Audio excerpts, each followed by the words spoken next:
Hello, everybody. My name is Kenny. I am the founder of STR Insights, and I want to welcome you to another episode or another video. I don't even know what to call these things, but welcome to another part of this series where I'm interviewing different professionals, realtors across the United States in different markets, and asking them and really challenging them if their areas are recession proof. And then we dive into why and look at the data and see if that supports what they're saying.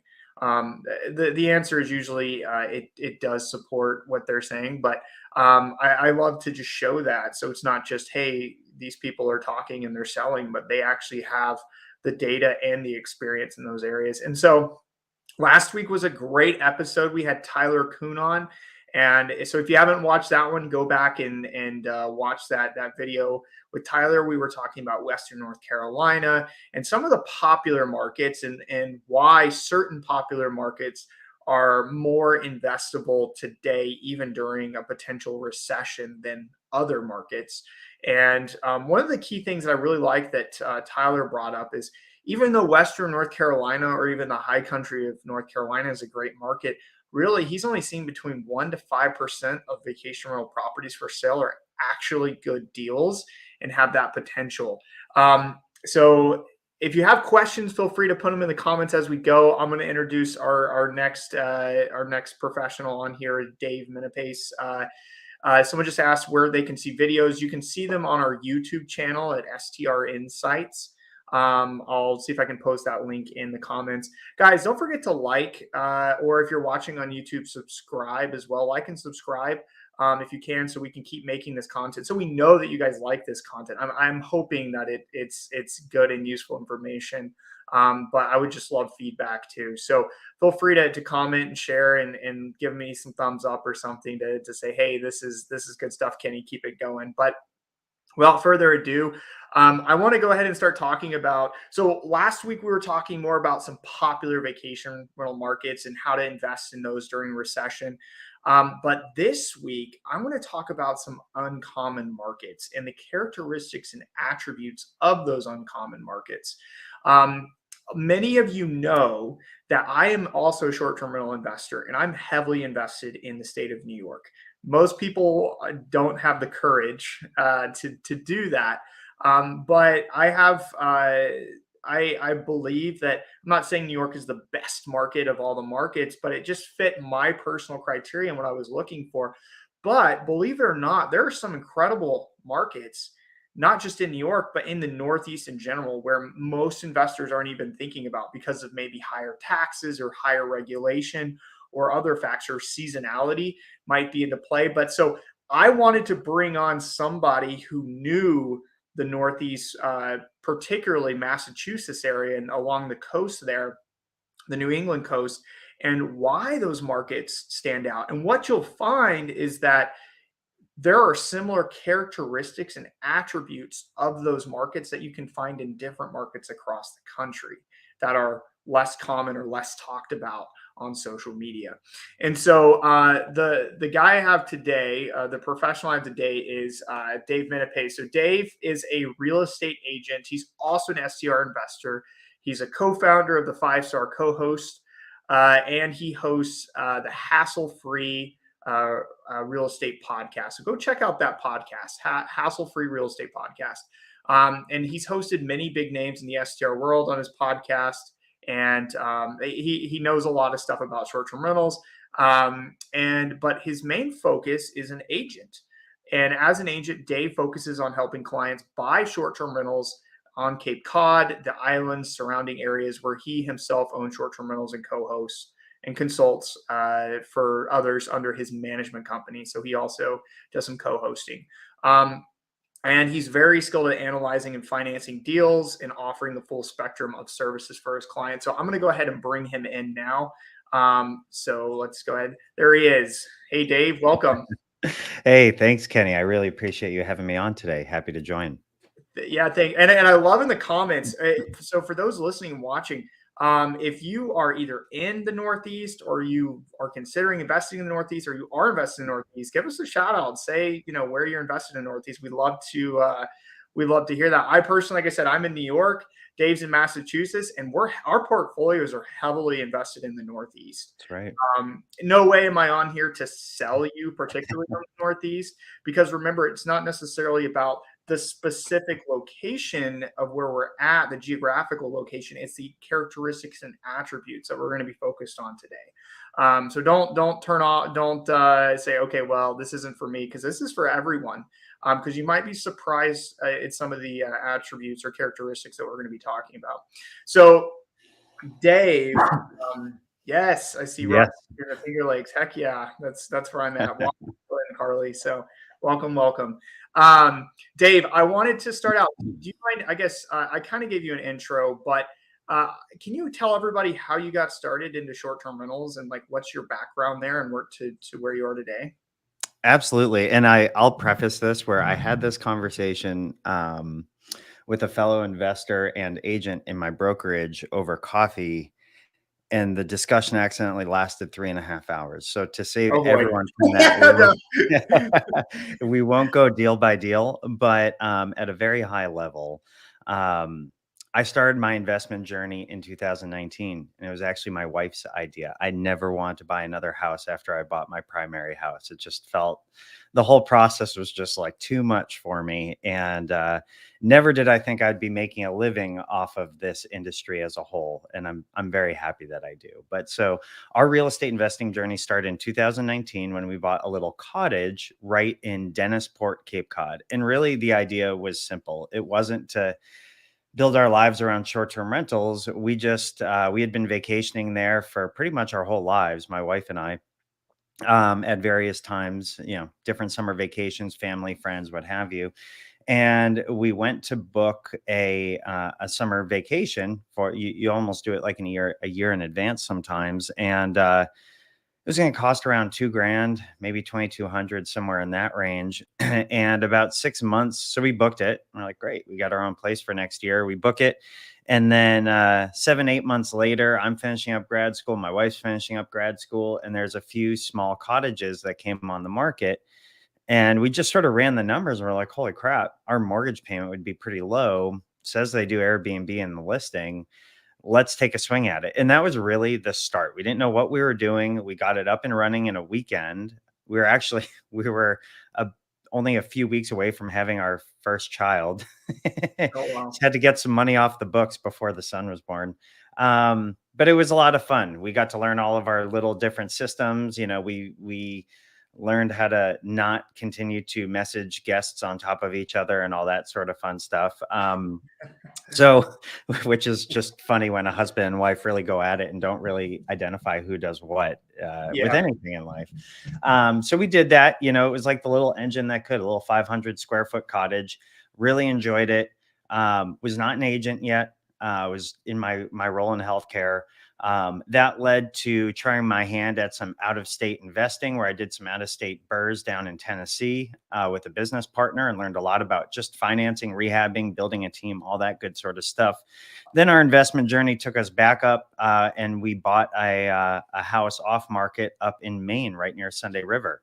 Logan's Lodge is what we call that one. And during this whole time, I did get my real estate license, started getting a ton of momentum, just helping people start to buy short-term rentals. I then, started to learn about tools like STR Insights and some of the other data tools, and really realized that there's a massive opportunity. All this data is here that we can use that we didn't have available to us, or we just didn't know how to find it or use it when we were buying our own properties. And having that data has really helped me excel in my career in two ways, right? As a real estate agent, and I have a few YouTubes on this. As a real estate agent, it's helped me help my clients buy houses more safely because they're more informed.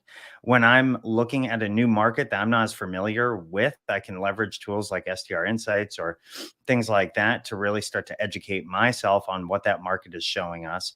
And for my co-hosting business, I did not, grow up thinking I'd be an Airbnb property manager. Like that wasn't a dream of mine, but it really became a really nice complementary service because we were always in the 95th to 98th percentile with our own properties using STR insights and then verifying that on RankBreeze.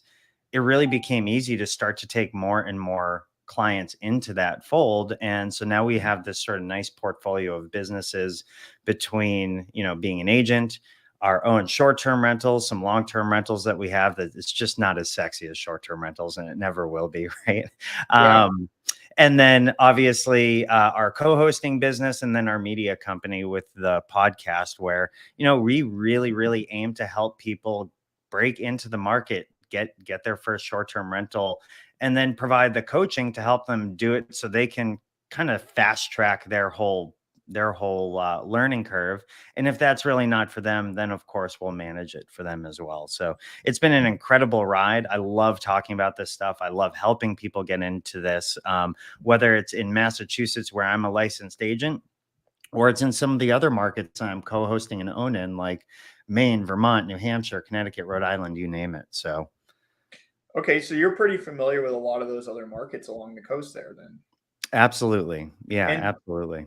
so let's dive into those markets first, and then after that we'll kind of look at a high level. So Sure. um, let's talk about let's talk about the Northeast in general, and just Yeah. say like, okay, most people, it kind of has a bad reputation in terms Which of I love. yeah, there you go. Yeah, you love. I mean, it's just true. Like, regulation, taxes, like that's like the first thing. Like blue states, like you hear Yeah. all this stuff on social media, um, and so why look like what's the appeal for Yeah. those areas that you're in?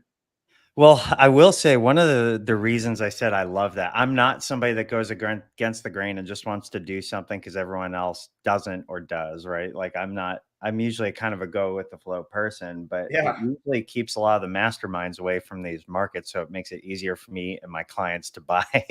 right. So let's start with that. I think Cape Cod is just a really good example just because I pretty much, eat, sleep, and breathe that market. And then there's obviously different sub markets within Cape Cod that all have their own personality, their own level of regulations, and their own spin on different things. But, I love that, one of the foundational rules for me as an investor, right, is I need some sort of like massive draw to the area. And not only that, it needs to be a place that people have been doing this long before Airbnb and VRBO and internet were around, right? And that's what you have in the Northeast, right? Like people have been vacationing on Cape Cod before Hollywood was ever established. And that's Yeah. that's fact. You know what I Do you mean? And know? so, Do you know Freeport, Maine? yes, I Freeport, do. Maine, apparently, I was sitting next to this guy, and he goes, "Yeah, I have a STR in Freeport, Maine." And I was talking to him, and Freeport, Maine was the United States' first short vacation rental market. Huh. If you knew that, it was like, I think like the 1700s or something. I don't know. You have to look it up the exact Right. date, but don't quote me on that. Anyone listening, but I did look it up and confirm, and it was the first short-term rental market ever in the U.S. Where people from the cities would just go there to go boating and enjoy Right. the beaches there. So yeah, I love that point that you made, that historically, way before Yeah. internet, way before some of these other places, Hollywood even, people were vacationing in these areas, and they've been Right. established for generations of time. Right. And I mean, even so Buffalo, New York, for those listening, is probably like 8 hours maybe from Cape Cod, around that, maybe nine. And just the Northeast, like kind of that coastline there in general. And people from Buffalo and Western New York, and all the way down to Pennsylvania, Ohio, go to those areas, and they've been going every single year. What I notice a lot, some characteristics in the Northeast of people living here, is they tend to go vacation in the same area like once a year. Like their family like they have this week dedicated to go to the same place, the same Yeah. house, or the same area every single year. Are you seeing that kind of same thing in the where you're at on that side of the coast? Absolutely. And I mean, one could make the argument that the pilgrims came here to vacation, right? If Yeah, yeah, I you love really want to go for that. it. Right? They just kind of crash landed on a rock. But Right. to your point, especially when I'm reading the data and I tell people, you could make, call it 120K on this house. I'd suggest in your first year, call it 90 because instead of 120, because the guy that owns that house, who I have oysters with in the summer, and they're on STR Insights, and they're all there, right? They've had the same guest coming for 10 years. You know Mm, what I mean? And those people will pay a premium because they want their place. They want to feel like they have some sort of ownership of that. So, to your point, yes, you end up finding that. I mean, at the cottage now, I would say at least 10 groups of people are just like year after year, and they've been vacationing at that cottage since before we bought it, for like the last two wow. owners. And so I think you're definitely right. And there's a few other things too, right? So it's like Cape Cod, for example, you have the beach, like that ocean. I mean, it's technically not going anywhere, right? It's always going to draw people. You have a local economy that's been built around supporting this type of industry. So I know if that industry is ripped away, then like there's going to be economic challenges in those Mm, markets. So those are the types of markets I like to focus on just because I know what the draw is. I know that for building my team, it's not going to be too terribly challenging. So yeah, like those are really big things. People go there a lot. They're driving distance too. Buffalo, a lot of people, you actually get people from Canada as well as below the border going there. And that's one of the reasons I like my house up in Bethel, Maine, is just like another fantastic market. I get people from Canada all the time. It's the same distance from Canada as it is from Boston. It's a 3.5 hour drive. So there's a lot of these really unique things happening in the Northeast. And then, beyond the cash flow, I do find that the properties, at least in Cape Cod, hold their value incredibly well. Like if you look at the home values over the last 30 years, even in 2008, you don't see this big of a drop. right. It's really interesting. And because I think a lot of people that were then having challenges affording their payment just decide to turn around and short-term rental it to be able to continue holding on to their house. So you see like this uptick in that short-term rental um, in the industry for revenue and just number of short-term rentals. Yeah, yeah, for sure. What about costs? So we're getting a couple questions about different Yeah. costs. So like, someone asked about insurance rates, and somebody else is asking about housing prices. Like, is it Yeah. expensive where you're at to be in those areas, or like what are the costs? Yeah. Yeah, so it definitely is. But again, if you fully understand like the entire market, right? Like Cape Cod is not a market. Cape Cod is about 12 markets, right? And so um, I'll kind of talk about some geographics right now on there. And if you aren't familiar with Cape Cod, after this, go take a look at a map and you'll quickly see what I'm talking about. But what we end up seeing on Cape Cod is historically there were some really, really expensive markets. There was Hyannisport, that's where the Kennedy compound is. There is Chatham, which is sort of right on the elbow of Cape Cod. Then there's Martha's Vineyard and Nantucket. Like all of those were really expensive markets, and everything in between was like fair game for short-term rentals, especially to make a really high ROI or cash on cash return.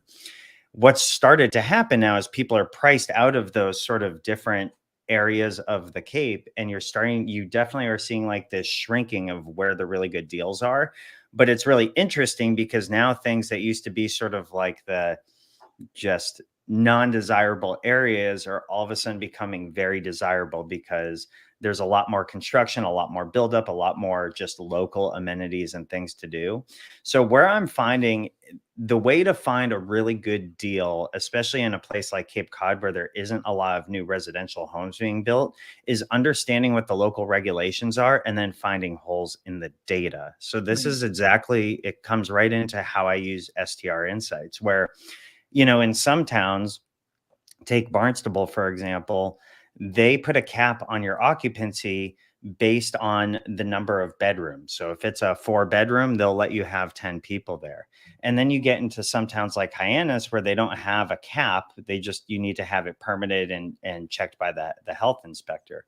Then you have a place like Dennisport where they don't care if there's 1 bedroom or 10, they're going by the livable square footage, right? So and the magic usually seems to happen in Cape Cod when you can sleep like 8 to 12 people. I mean, that's right now where I'm seeing the best ROI. When I bought my cottage for 260 grand, it's now worth 500. I could get away with sleeping 4 people, right? So if you're Mhm. going for a pure investment perspective, just like cash flow, I'm usually telling people to aim for those like 3 to 4 bedrooms. And if you can squeak out one that's a 5 bedroom, like there's two on the market right now in Cape Cod, as long as they're geographically in the right spot where people can either walk to water or bike to water, you're going to be in a really great spot.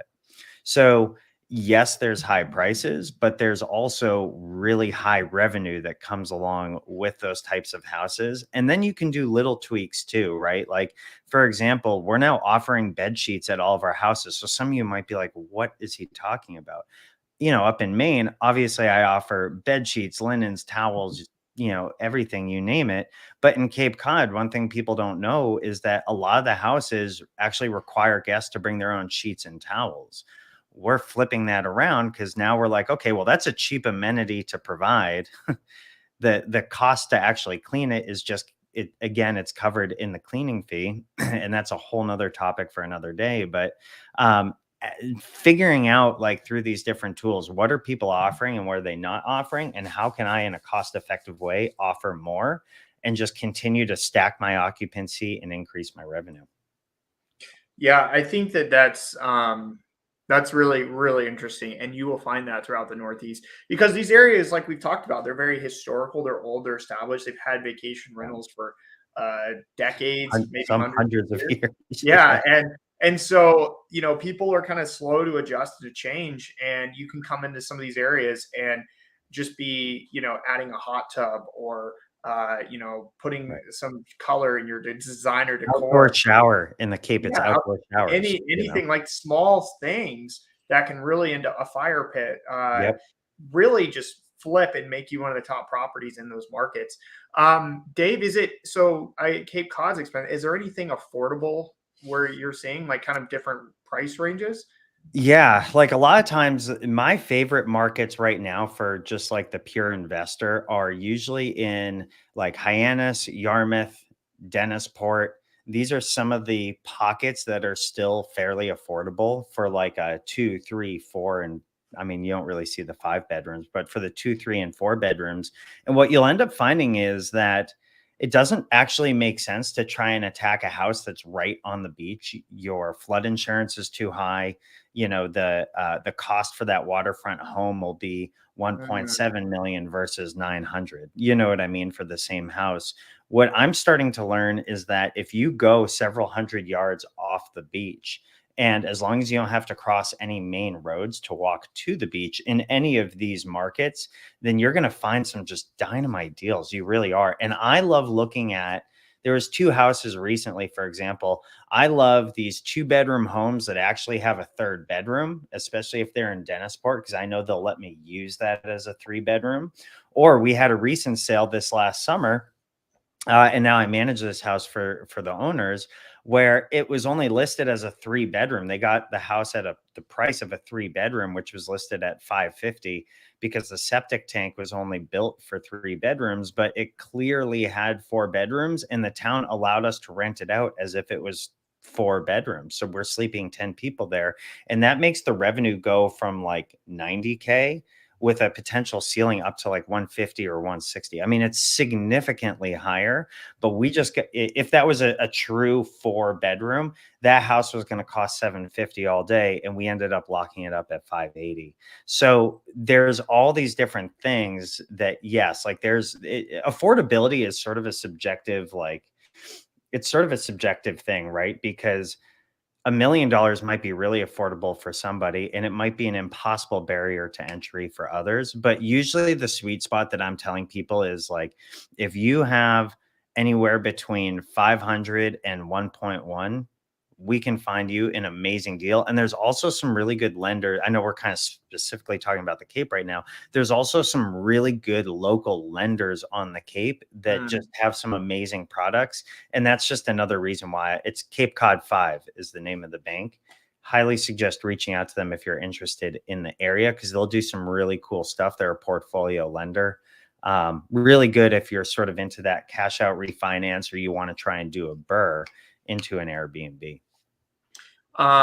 Okay, Dave. So I want to talk some numbers with you. Went I'm a just little looking deep. at the STR insights, and from let's talk high level, and I want you to explain this because you probably I know right out the gate what the answer is going to be, but people who are going into STR insights, they type in Dennisport, Mass. I just picked Dennisport, Sure. Dennisport, Massachusetts, and the average ROI is like 7%. But then when you dive into the data, you start seeing like housing prices and revenue all over the place. Why is that? Well, I think a lot of it is there's several things, and part of it is like in Dennisport, there's only this like little 20% section where all the good short-term rentals are actually located. It's everything south of Lower County Road. And then Mhm. on the other side of that street, you get more people that are buying like primary residences, or they're never intending to rent it out. They just want to like have a summer home that was affordable. But what you end up seeing is, I think it's sort of like that, like not knowing where the pockets and the data are, right? Where it's Yeah. sort of, and I think you and I were talking about this a little bit yesterday. Um, like when you have a 4 bedroom that costs 750 to 800 in that sort of southern Dennisport neighborhood, it's yeah, if you're making 130, 140, the numbers might be fine, but they can also be really tight. But again, if you're finding the 3 bedroom that can Mhm. make the revenue as a 4 bedroom, that's where you really excel. Or Yeah. like if that, and another thing too, if it's very house specific. So I know Tyler gave a great presentation last week. So if anyone hasn't seen that, just like Kenny was saying, like go back and watch that. For his market, I think he was saying anywhere between like 1% and 5% of the houses are actually good short-term rentals. In Cape Cod, Plymouth, Mass, Wareham, the islands, I see it's actually a little bit closer to like 12 to 15%. Like I am seeing a lot of different ones, and it sort of just comes down to, do you ever want to use the house for yourself? What are sort of your revenue, like what are your needs from a revenue perspective? And I typically say, like at least in the Cape Cod market, for me it changes in different markets, but in Cape Cod, sort of for like every 550 to 600K that the house is worth or bought for, you definitely want to, at least by year 2 or 3, have a line of sight to grossing, with not including cleaning fees, but grossing daily rate up to 100K. Like the numbers just work out really well when you sort of stick to that metric there. Yeah, I like that. And that's not like properties on the beach either, Right. like the big ones that everyone thinks. I think that one of the big things that I try to help people understand when identifying a market to invest in is, at the end of the day, you're not investing in the average. You're investing in the specific areas within that market. And in SDR Right. Insights, what's really fascinating is while you're talking about Dennisport, and you're saying, underneath this road, what was it called? Lower Country County. Yeah, Lower Lower County. County, yeah, Lower County Road. Yep. When I'm in STR Insights and I move that percentile slider, the best properties are below that road that you Lower just County. said. And I've never been there. I didn't know that, until you said it, and I see it in the tool and it's telling me that. And I'm looking at the data there, and it's all of a sudden the ROI changes, and it's a lot better. It's in the teens now instead of like single Yeah. digits. Things change, and so I think that's where a lot of people get kind of turned off from just investing in the Northeast in general, is because they might, oh well, because there's how the housing prices can range. In Watkins Glen, where I'm invested, there's a lake. We've got the lake, we've got NASCAR stadium and a state park. Properties on the lake are probably worth 900 to over $1 million. The property I purchased, which is like 3 rows back, so 3 blocks back, sits on a hill overlooking the lake, was $350,000. Okay. Right. Properties on the lake gross revenue make about 200,000. Properties off the lake make between 100 to 120,000. All right. So we're seeing like this like difference in ratio of prices and revenue. And if you can take advantage of the one that's the best, it might not be that perfect, ideal, picturesque vacation rental on the water, big house, like what you'd imagine if you know Cape Cod. But it still makes sense being a block or two away because the price is significantly dropped.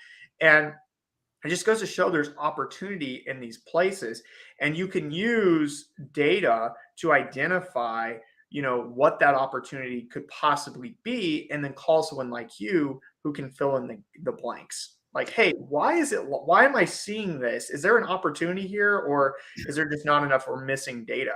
Because a lot of times when people see something weird in the data where they're like, oh, the, like you were saying, the 3 or the 4 bedroom with the septic tank, they're like, Right. that doesn't make sense to me. I'm going to stay away from that. But in fact, that was an opportunity to dig into, and people aren't And looking for that. So we have to change that mindset with harder times. We have to look for those kind of opportunities. Go ahead. and there's two other things I'll mention too. You also have to understand, how is the market used? So what does that mean, right? Well, Cape Cod, you got to remember that I would argue that 75 to 90% of the people that own a vacation home on Cape Cod bought it with the intention to vacation there and then rent it out when they are not vacationing there. And so you end up seeing, and I love this because it makes it so I can attack these really great opportunities without a bunch of people crowding around me. Right. But what you end up finding is that you'll find like these really low occupancy rates, but it's not due to a lack of demand.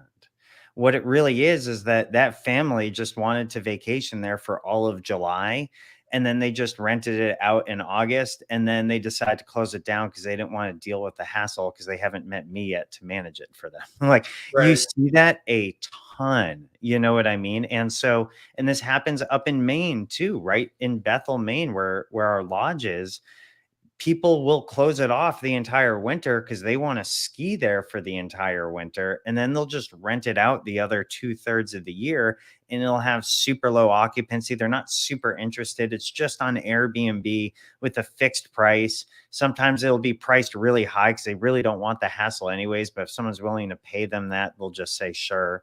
So you find a lot of things like that. And I see that in the Cape a lot. I really do. And so the data isn't, the data is not going to be always reflective of what the potential is, like what the true potential is. But you wouldn't necessarily know that if you're not networking and having some of these discussions. And the reason I know that is because I take 2 weeks in the middle of July in our highest price time to vacation there with my family because I want to, Yeah. so that is, that's 3 or $4,000 a week for each of those 2 weeks. So call it 7 to 10 grand that we are knowingly leaving on the table because it's worth it more to us to have that experience and let our kids have that experience. And there will be a point in time where we spend the whole summer there and Yeah. we'll have other houses. Like that's sort of our goal for that market. And we'll just kind of do our thing down there. But it's super important to know and understand. I just brought on a new co-hosting client in a town called New Seabury, which is in Mashpee, which is, again, it's on the Cape. And Robert Kraft actually has a house like 4 or 5 houses down. So people that don't know, but you probably do, he's the owner of the New England Patriots. And she was worried because she's like, there's hardly any Airbnbs in here. How do you think we could do? And so I actually used STR Insights to do my analysis and sort of my my write-up for her. And I said, look, the reason there's not a lot of Airbnbs here is because no one has to Airbnb it. Like, no one bought these with the intention of doing it. This is an amazing neighborhood. You're sitting on a house that could gross you like 150K. And I think her note on the house is around 600,000. She renovated it. She did a rehab. She did a flip on the house and then kept it. And I was like, you are sitting on a gold mine. You only have 4 other houses as competition. and their revenue ranged from 100K up to 275,000 for the same exact house that she has, but hers looks way nicer than theirs. And the last thing is, you'll see if you look at a bunch of these houses in Cape Cod, and I love this, they all just have pictures done with their cell phone. Yeah, They'll yeah. have a picture of a room with the lights off in the room, and they're making 100K. So if you actually know what you're doing with this, there's tons and tons and tons of That's funny. opportunities. So when I see low ROI and I actually see low revenue, I love taking a look and saying like, okay, well, why is that? Let me go into those listings. Let me see what they're offering or not offering. Let me first just see what their pictures look like. And if I'm seeing their occupancy down around like 30 or 40%, I know they're just using the house a lot themselves. And the proxy, right, is, that cottage, we're at 100%, like 100% occupancy June, July, August, except for when the 2 weeks we're there. And then starting April 1st through May, and this is not even a joke, we're at almost 95% occupancy. September and October, same exact thing. I think it's even higher. Between those 2 months, there's only 2 days unbooked this year. So this year we decided to continue leaving it open, and every single weekend was booked in November and a bunch in December. So it Wow. just tells you that, like, a lot of people, this will probably feed into another thing we might talk about, is like seasonality, right? I love seasonality because I know that I can use that off season to be one of the few people that stay open, add some extra amenities, and get people to that area that normally would have no desire to go to Cape Cod, but they're like, "Oh, cool, an affordable vacation for a weekend. Let's do it." So I love there's a lot to unpack there, but it's just goes to show the how much opportunity there really is and why you almost have to go beyond the data sometimes. Yeah, you're absolutely right. I think that's really important. And, somebody on here commented earlier about investing in Niagara Falls. Please message me privately, as I live 15 minutes from that market and give you the insights into everything you need to know about that market. But you're right. Like, investing in Niagara Falls, 10 million people go there a year. I mean, people should be jumping over investing there. But the problem is, when you go there, the city is ghetto. Like, it's a rundown city. And yeah, well, back in the day, it used to be this pristine, like, place to go to, and it's just gone downhill. And there's literally only two streets that I would personally invest in, feel comfortable Mhm. investing in, and having guests stay there. And that's it. And people don't know that until they go there and see it for themselves, or they talk to someone local who knows the area. So I think that's really key. But the data just screams, "Hey, this is a great market to invest in." But you got to be careful Right. where you look.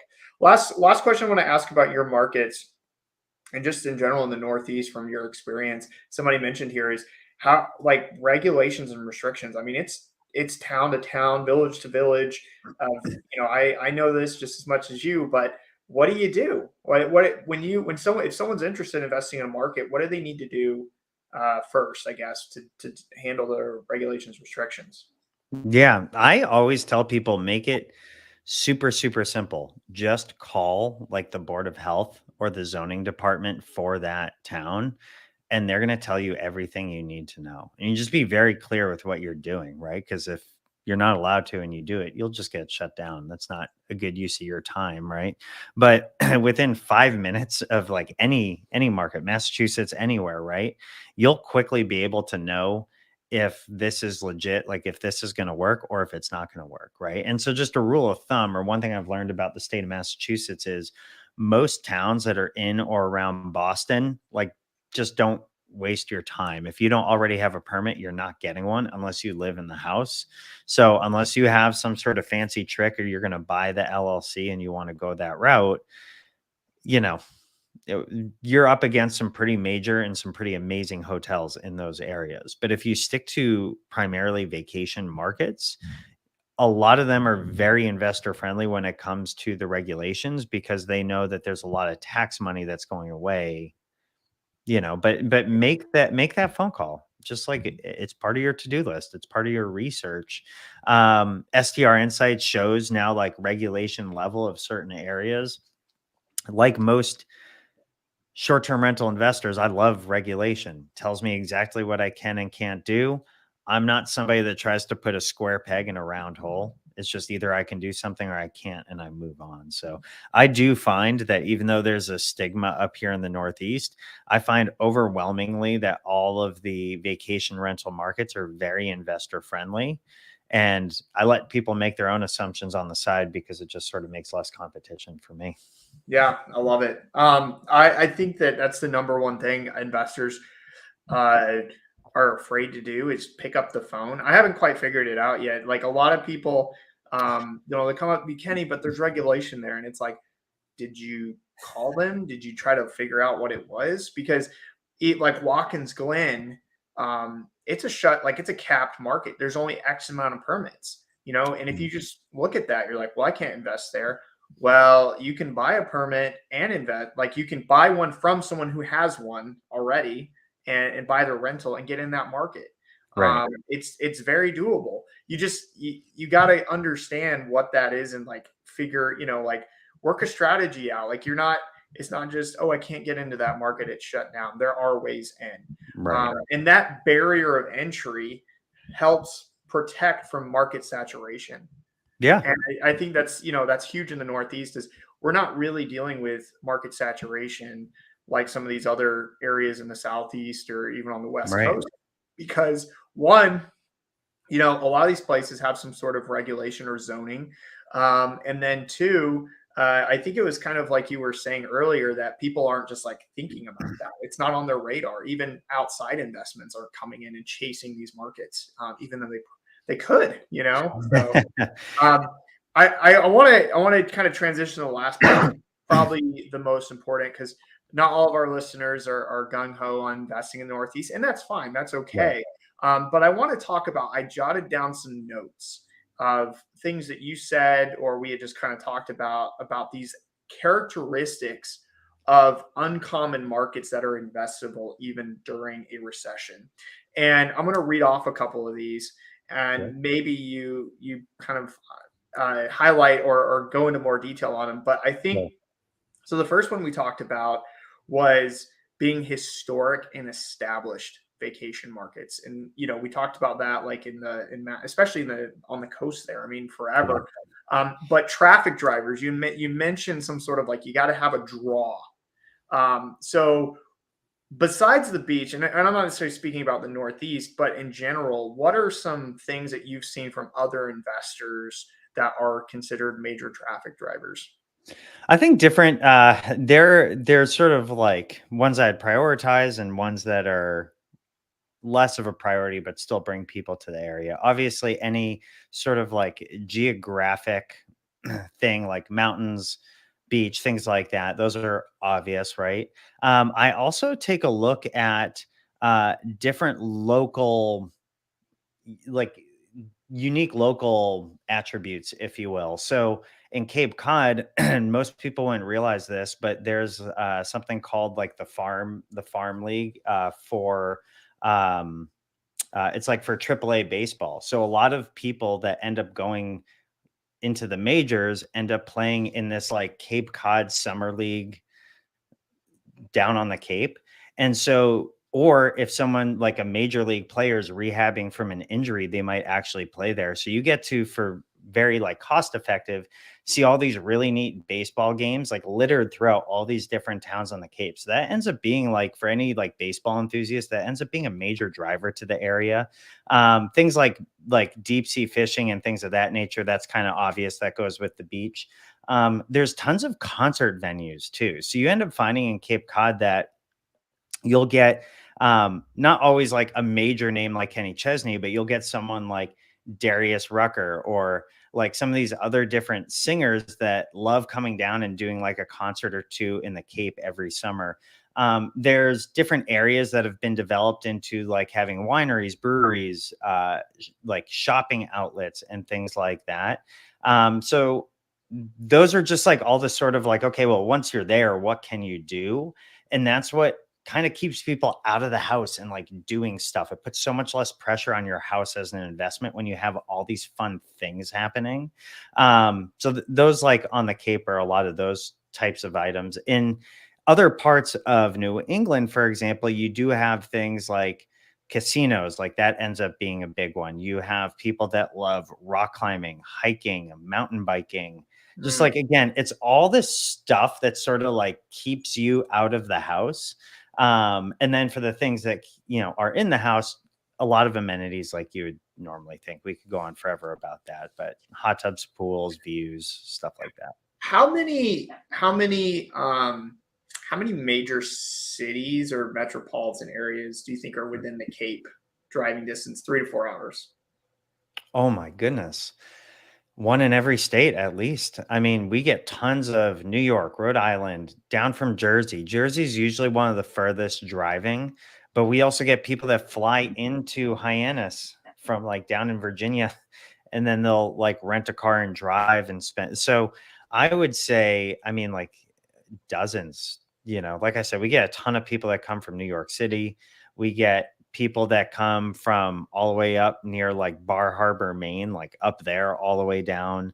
Yeah. Not too many from Canada, but I would say there's like this 5 hour radius before the bridge going on to Cape Cod that there's dozens. It's insane. A And that's million, yeah, again, millions yeah. and millions of people. Yes. I think, I mean, like the one of the things for me, for a characteristic of these markets that no one's like these smaller markets or these markets that not a lot of people are talking about that will do well during recession. I think that's the key word is could like will continue to do well and live on.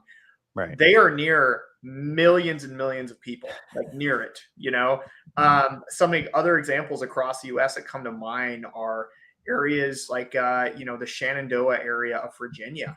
You've got Baltimore and DC right there. It's literally an hour and a half to 2 hours away from two major cities. Even areas and parts of Michigan that are near outside of Detroit, and that whole people go, oh, Detroit. People don't live in Detroit; they live all outside of Detroit, and there's millions of people. That's a big area. Ann Arbor, all of that area. There's just a lot of people that live there, Right. and it's all within driving distance of a lot of these areas on the lake. You could say that same thing just a lot of places in the Midwest are like that as well. And so now, obviously, the Northeast, you've got New York and Boston and a lot more people, I should say. Yeah. But there's this characteristic of not just the major traffic drivers, but there's a lot of people that want to be there too, and they can just get in a car and go. So I really like that. Can One I other thing, add can I yeah, add go ahead. one more thing too? And this is just sort of like a little pro tip for the Northeast, at least if you're in Massachusetts. You also have to remember that even on Cape Cod, there's several medical centers. So it's like if you really want to maximize your revenue in the off season, like take a swing at midterm rentals, traveling nurses. You'll end Yeah. up finding that you'll make several $1,000s a month doing that. Or, I think somebody in the comments mentioned, hurricanes, weather, things like that. You can also take like the Rachel Gainsborough approach and approach insurance companies and offer your house up. If you have $1 million house and somebody whose house was right on the water, maybe they just retired and moved there and they need to get moved to a new place. They're not going to want to go to my 500 square foot cottage. They're going to want to go to that nice $1 million house that's making 10 grand a week in the summer. And once again, you can continue that party by making, at least like 10 grand a month because of the budget that the insurance companies have. So if you're strategic in that off season, you can make just as much as you do in the summer if you have the elbow grease to do it. Yeah, and I think too, like I know somebody Denise asked about adding to a home. In New York, Watkins Glen, I've had several guests. Hey, if you put a hot tub in, we're gonna book during the wintertime. And I'm like, really? And they're like, yeah, like it just makes sense, I've had people actually say that to me. And so we're trying to put in a hot tub and get that in so we can increase some bookings during the winter time. And so the summertime's great for us. We don't need a hot tub in the summertime. I don't Right. think people care about that. It gets hot there, but in the wintertime, I mean, it's got these views of the lake, and sure, bring in a hot tub. But I think that's another, talking on amenities. That's another characteristic I really I want to hit on real quick is what you mentioned is that low, I call it a low amenity barrier of entry. So we were talking about Mhm. places where guests have to bring their own linens, Right. Like you can come in there and blow those out of the water. And there's a lot of uncommon markets that are like that fit the criterias of the traffic drivers and the nearby cities. And also you don't have to invest in a lot of different amenities. So say like some of these really popular vacation markets like the Smokies or the Emerald Right. Coast, places like that. Yeah. Last one. And then guys, if you have questions, specific questions, please put them in the comments now. We'll address them. But the last one I have here that you mentioned that I really liked was they hold their value.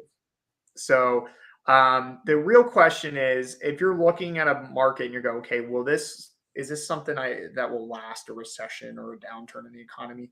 Has that market been established? How long has that market been established?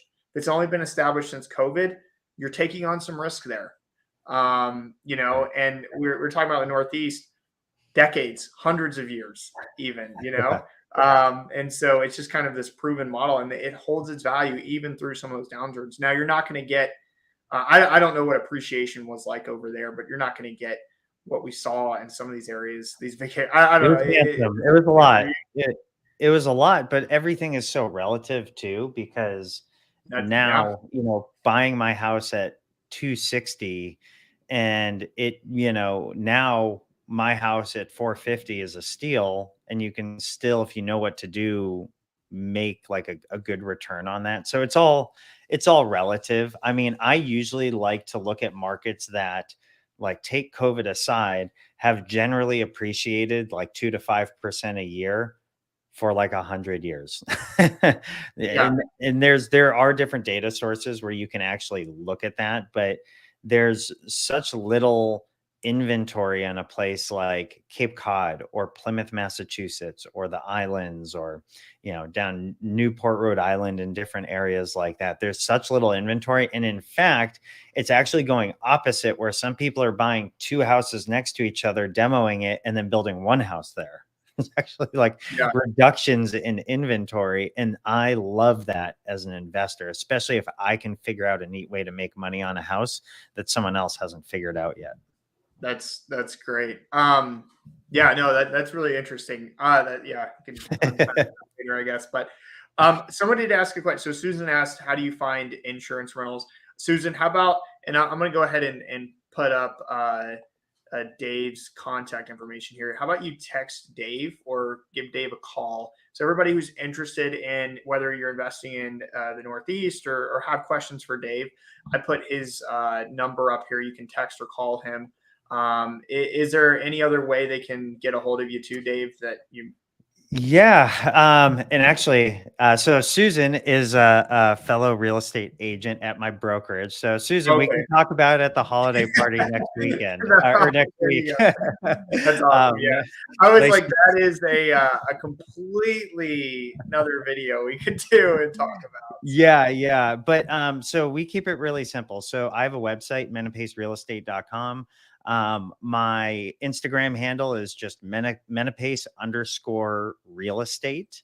And on Facebook, Dave Menapace. There's also, my phone number here. And then my email is davemenapace@realtyexecutives.com. But really, if you just go onto my website and do the little contact me button, and then my Calendly is there too. So if you ever want to just like chat for a half hour, or Susan and I can grab coffee. So if anyone like, I live in Holliston, Massachusetts. It's in central Mass. I love coffee. I can grab coffee and talk real estate all day. So there you go. I love it. Well, Dave, I think that's it. So everybody listening, if you could do me a huge favor and just like or subscribe if you're on YouTube, I'd really appreciate it. But thanks so much, Dave, for hopping on here. It was a pleasure.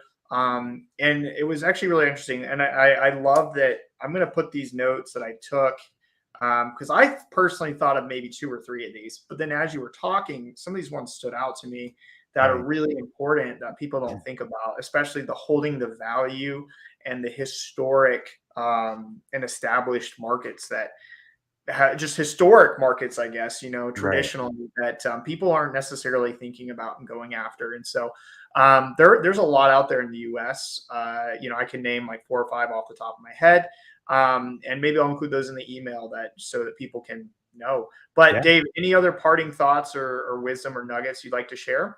Yeah, I want to do a little plug for your company, STR Of Insights. course. And like and no, I'm not paid to say this, but for anyone that is a real estate agent on this video, or if you're in the co-hosting business where you're managing other people's short-term rentals, so beyond just being an investor, the tool STR Insights really was the most important utility that I had as an agent and as a co-host, because I'm able to, for just like one monthly payment, see every market in the country. It's an amazing starting point.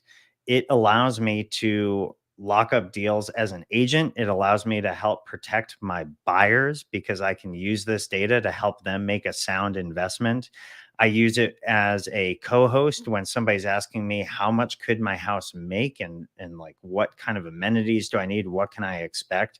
So for me, my subscription with STR Insights really is one of those tools that I just make as part of my budget for operating my businesses. And so for me, it's been super, super valuable. And if anyone wants to know exactly how I'm using this tool to help myself make a living, like reach out to me. I have some YouTubes on it as well. I think I have one or two YouTubes on it, but reach out. I'm happy. Kenny will obviously, jump on a call and show you how to use it too. But if you ever just want like an agent to agent talk or co-host to co-host talk, obviously I can talk about investing forever as an investor, but just give me a call or we'll set up a time to talk, because it really can help you accelerate your brand and your business, especially if you're a newer agent, only been doing this for a few years or want to differentiate yourself within your own brokerage.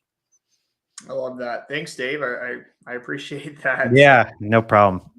Well, guys, feel free to reach out to Dave. If you have questions about STR Insights, please reach out to me. Yeah, that's a wrap. So thanks everybody for hopping Thank on. We'll you. see you next time.